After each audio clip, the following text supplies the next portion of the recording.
Hello, I'm Thabang. And I'm Mischke, and welcome to Spilling the Tea podcast. Welcome. So, as you know, we are busy talking about online dating. Ooh. The good, the real, the bad, the ugly, the exciting, all of that. So today we have a very special guest with us. Her name is Marsha, and we met her at our Spilling the Tea event just a while ago. And I want to tell you that God had a very specific appointment with her this day. So the night before, someone else cancelled. She arrived the next morning at the event, not knowing obviously about the cancellation, and not sure if her name is actually on the list. Ooh. Which it wasn't. But because of the other lady cancelling, there was space for her. Not just that, but she did even receive word that day. Wow. In a few different ways. And Sure. that was so special getting to know her through that. So Marsha, welcome with us today. Thanks, guys. Thanks for having me. I'm really excited. So tell us a bit about yourself. Okay, so I am also part of the Single Pond. Woohoo! And I'm a speech therapist by day. And I love Jesus. And I think I'm just a colourful person inside and out. Oh, Yes. love that colour on you, by the way. I don't like just the beiges and the blues but yes. So that's me. Amazing. Sure. No, welcome. We're so excited to have you here. Thank you. And yes, you're part of us, part of the Single Ladies Club. So for today, we're actually very excited to hear about your online dating experience, because I'm going to take some tips from you, because I'm hoping to start joining and being active again on that. So it'll be nice to just share some pointers. Yes. Yeah. So where did it start for you? So I think for me, I started dabbling in the online dating scene let's say about 10 years ago, when it just started, when Tinder started, all of those things. And I think it wasn't as socially acceptable as it is now. Yeah. But I was very curious. So, I was on and off some of the apps for a while, went on a couple of dates. But I also think, looking back, the person that I was then and the person that I'm now is very different. So listening just to your previous podcast with some feedback that you got, I'm also kind of like a yay and a nay. I think it is an avenue to explore, but it's not something that you, I think, should invest your whole heart and soul in finding. It is a avenue, and if God uses that, then that's great, but God might not use that to find your significant other person. That is so good, hey? That is good feedback. Because some people are just, as you said, they're putting everything into it and thinking that they will find this perfect person out of the blue on the app, which is not the case, guys. So for me as well, I think that was where I was at. I was quite desperate, and on and off in lonely seasons, I would go on there trying to kind of fill a hole that I felt, and I was also looking for acceptance and validation. And I think that also then, as Mischke said on the previous podcast, that people would try their luck, even though you set your standards, they would try their luck and see, if you would maybe fall for lowering certain of your boundaries or standards. And I'm sad to say that I think I did in some cases, because you want that acceptance so badly. Whereas now, if I look back, thank God for growth and just for His grace. But then I can see that now, coming from a not coming from a place that was not super rooted in my identity in Christ. So I think if you are still on the fence with, like you said in the previous podcasts, with knowing why you want to do it, and you need to know what your boundaries are. True story. You need to know what God has called you to. You need to know who He thinks you are. And then you can approach that from a standpoint of, this is me, take it or leave it. Not in a rude way. Yeah. But if you are, what is that verse that says, like the sea will... if you're inconsistent, it will you'll be up and you'll be down, and I think people pick that up. Men pick that up, and then they try. They see this girl is a bit insecure. Let's see what we can get out of this. So people not going on there with pure intentions. I think it's a thing of like, the world is going to throw everything at you. Yeah. And it's how you respond to Yes. it that makes the difference. Yes. Yeah. So what stories do you have that you would like to share with us today? I have another friend, and her and I always joked that we would write a book one day. Love it. So yeah, I think there's some just random ones off the top of my head. Again, there was a guy, and he seemed like he had pure intentions. We started chatting, but he was living in another province. So I knew we wouldn't get to meet each other quite quickly. But then, never mind the random photos of himself, he started asking me about photos for my feet. Aibo, feet. Yes. Sorry. And then... Not judging, but... Yeah, okay, so feet. But then the random and the weirdest thing was, he wanted to know if I would step on a bug with my feet and then send him a picture of that. What? So this guy was just... let's just say Jesus was still... He was still a rough diamond. There was still a lot of work to be done there. So obviously no photos were sent, and then wow. I'm very thankful that Yo. This is the first. I've never heard of that. The fetishes. Hey? The fetishes.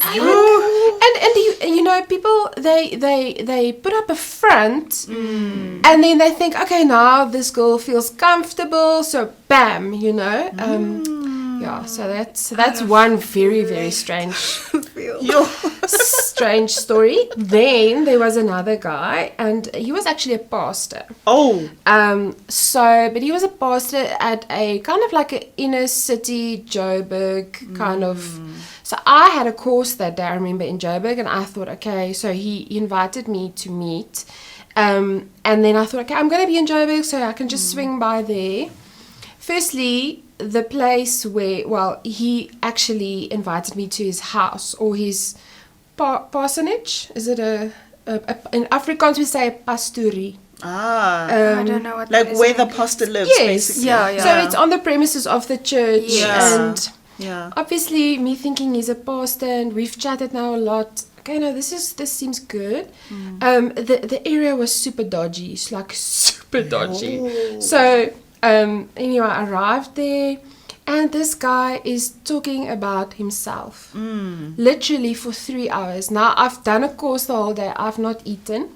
I'm very hungry. And as you think on a first date, you would hope that there would be some beverages and something, you know. And I'm just waiting for him to whip out the food because I'm really hungry. And then literally after 3 hours of him talking about himself, not asking me questions about myself. I love when that happens. Yeah. Then I decided, okay, I'm probably going to faint from hunger pretty soon. I need to exit now. This is not flying. Yeah. The online was good, but face to face, we are not vibing. And then he said to me eventually, do you want some water? And I said, he's like, yeah, because that's all I have. So I said, no, I'm okay. And he said, at the end, I hope you're not hungry because I'm actually on a fast. This guy. It would have been nice to know that beforehand. Yo. Okay. Yes, so... Red flag all the way. I don't know if it's not a red flag to fast, but... No. But how like how he convenient. handled it. Yes. Yeah. So there, I went home straight to McDonald's and then I went... Yes, sister. No, that is so random. Yeah. Sheesh. Yeah. Yo. So I'm just thinking now, how did you approach the conversations with telling guys, okay, I'm not interested? Especially when you start to notice, okay, this is going in a whole other direction. I need to say to this guy. I think a lot of the times it used to just die down. Okay, yeah. From like both sides. Yeah. I think if there really was someone, especially maybe like someone that I would meet and I would feel that, okay, this is unfortunately someone I'm going to put in the friend zone. I think I would just try and, say that in my heart, feel that he's a good person or a nice person, but there just isn't that connection on a romantic level. I think my experience then, I don't know if it's changed now, but is from a guy's side, most often they just ghost you. Yeah. So, or they block you. Yeah. So I think for me, I try to just like have a frank conversation, and then if they don't understand that, then you can remove their number. But I think to be frank and candid, I mean, especially like being in your 30s, you're not 19 or 20. Exactly. You dating with intention, or you wanting to date with intention of marriage. Yeah. Keeping it real, huh? Yeah. So on your side, what are the key pointers, for someone like me who'd like to now start this journey, What are the do's and don'ts? What would you guide me on there? So, firstly, you need to be able to tell yourself why you want to do it, okay? You need to have it doesn't have to be a list, but I think you need to have a idea in your mind of what you are looking for, because guys will ask you, listen, what are you looking for? Because a lot of people, especially like on like Hinge, as you guys mentioned in previous podcasts, that you can set your religious beliefs or there, but even then it seems like a big pull, because especially in South Africa, a lot of people say they are Christian, but there's different denominations. There's a lot of subsections, so you need to know what are you looking for, what is acceptable to you before you go in, and set boundaries for yourself. So where are you meeting for the first time? I would not suggest people's houses, obviously, but yes, like in a public place, and then also like definitely incorporating like a community of people, sisters, family that knows where you're going, why you're going. Can maybe just check in on you, not just for safety, but like for your heart, to help protect your heart. So knowing why you are doing it, where you go, make it safe, have a community that keeps you accountable, and know. Also, I think this is something new that I've learned the last while. Know what you are putting on the table. I had a very interesting conversation a while ago with a friend's husband, and he said to me, Marsha, if I look at you, you put A, B, C, D, E on the table. And but you need to know that. You can't be there, tell me I'm pretty, tell me I'm creative, tell me I'm cute, and you need to know, okay, this is who I am, this is what I love, this is me. Yes, we've all got flaws, but this is me. And then guys like that, they're like confident, so make sure you're confident in who you are. Yes, that's a big one. It's Yeah. like we also spoke about that we tend to have the list for the man. Yes. Yeah. But then who is that person that fits Yes. That man, that yeah. man? Match That the energy. profile. Match So the profile. Yeah. like I said, I want this adventurous man, but when was the last time I went on a hike? It's like, Yeah. that's not matching. Yeah. And I think also while you are in a process of online dating or meeting people anywhere else, keep developing yourself. Yeah. Yes. Because guys don't like, or people don't like meeting people that are stagnant. True. So you wanna, it's like, my family always says like, you're walking with God, you're living your life, you growing, and the right guy will cut in. Yeah. It's not you standing and waiting, you know. Exactly. It's you living your life and a guy living his life, and you guys then aligning. Love that. Love that. Good. Yeah, these are good pointers. Mishka, Yeah. I've made mental notes. Is it? I'm going to listen to this You're recording. gonna rewatch Yeah, this yeah. a few times on Yeah. YouTube and like it and be like, yes, I'm taking notes, comment. Right? Wow, Marsha, this has been so insightful. And I'll definitely take those pointers. And sure, I'm excited. Are you currently doing the online dating thing? I am not currently. I think I have I've done it for on and off for so long. I feel it feels to me it's very exhausting. I'm definitely open to meeting people. I think at this stage of my life prefer to meet them a little bit more organically. Yeah. But I can only say that because I have done it. So if I haven't done it at all, like if I was in your case, I would have definitely given it a try. Yeah. At least give it a try. Just give it a try. Yeah. Again, because I know like we've shared a few stories and of other people as well, but try it at least. Yeah. Never say never. Yeah. Because literally I have so many friends that got married off of Heish. Tinder. So True. never say never. And also, like, if you maybe someone that hasn't had like a long list of dating in your life, or it's nice to maybe just on your profile not say that, okay, looking for marriage, but just be like, I just want to have like hang out, or maybe find a friend, or it's nice to just have those interactions with guys. So to meet up maybe for a coffee or a paddle game or whatever. So because you can set that on your profile as well, and then that also just like build some confidence. So true, hey? That is so good. And through even those conversations you can really learn like what it is you want, because we all have this beautiful idea. So I love Hallmark movies. It's such a like soft place in my heart. Having that picture of a man, like I can go in so many genres, but anyway, but it's so good to go on those coffees, because don't just say no until you had that conversation. Maybe through that you can actually learn, oh, I actually do like this, or no, I don't like this, I thought I would, don't, or this is something that I haven't thought of.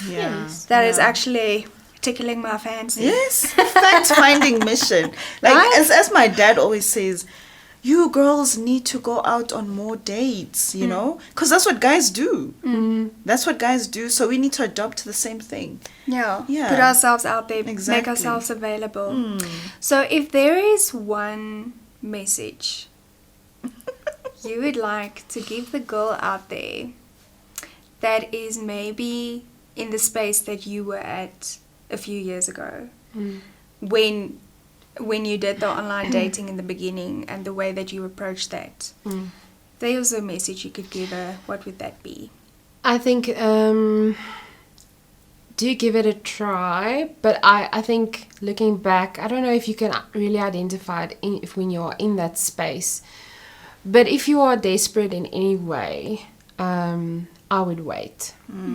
And I think if you are working on it, maybe you can attempt it, but you need a community that that knows your struggles within yourself that keeps you accountable. I did this completely in isolation. Sure. Trying to kind of keep it under wraps because it was a little bit of a taboo then. But now I think, do it in community and be open with your girlfriends about your struggles and your insecurities. And if they see a red flag, like, listen, Marsha, you're going into that place of desperation again. I think that's a good feedback to have. Yeah, that's good. Thank you so much. Thanks, guys. For sharing and being open and vulnerable with us and being real. We really appreciate it. So please, again, like, subscribe, and comment. Share your stories. We would love to hear it. And this is not the last time that Marsha is going to sit here with us in studio. So keep your eyes open for that conversation. It's going to be good. Yeah. Thank you again, Marsha. Thanks, guys. Enjoyed it. Awesome. Well, I'm Thabang. And I'm Mischke, and this is Spilling the Tea Podcast. Bye.